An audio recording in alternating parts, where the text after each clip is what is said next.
أنبئت أن رسول الله أوعدني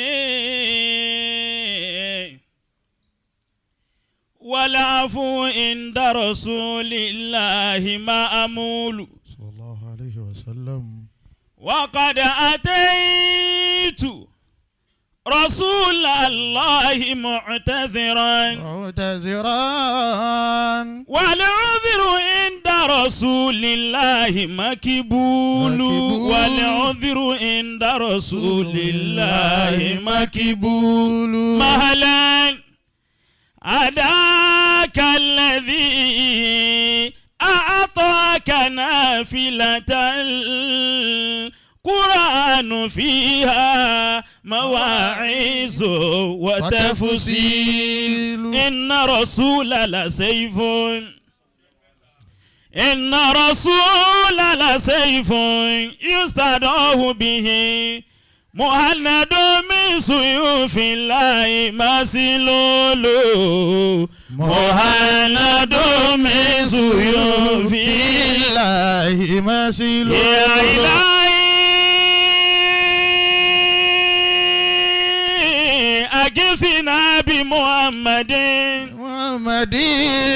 يا إلهي أغثنا بمحمد يا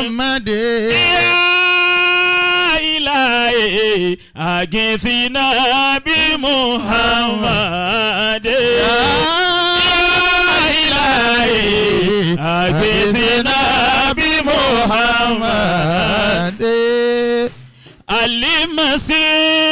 المسيرتنا طيبة مسرعا يذر قبر الهاشمي محمد لما فشى رياه في أكنافها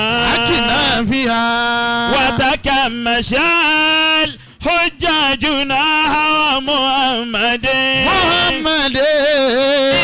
قيل لي ماذا يشوكك بالورى فأقول إني عاشق لمحمد أعمالنا بين القبول وردها إلا صلاة على النبي محمد اللهم يا ربي صل على محمد وسيد سادات نبي محمد صل وسلم يا إلهي على رسول المصطفى صل وسلم يا إلهي على رسول المصطفى سلام عليك يا حبيبي نور الله النبي سلام عليك يا ملاذي يا محبوب الأولياء اللهم صل على محمد وعلى أهله وصحابه وأتباعهم وسلم آمين. tún yóò bá nàbí lẹ́ẹ̀kan náà. sallallahu alayhi wa sallam. a kí alhaji wa habibullah fagbemi ẹjọ́ ń bo ni wọ́n jókòó.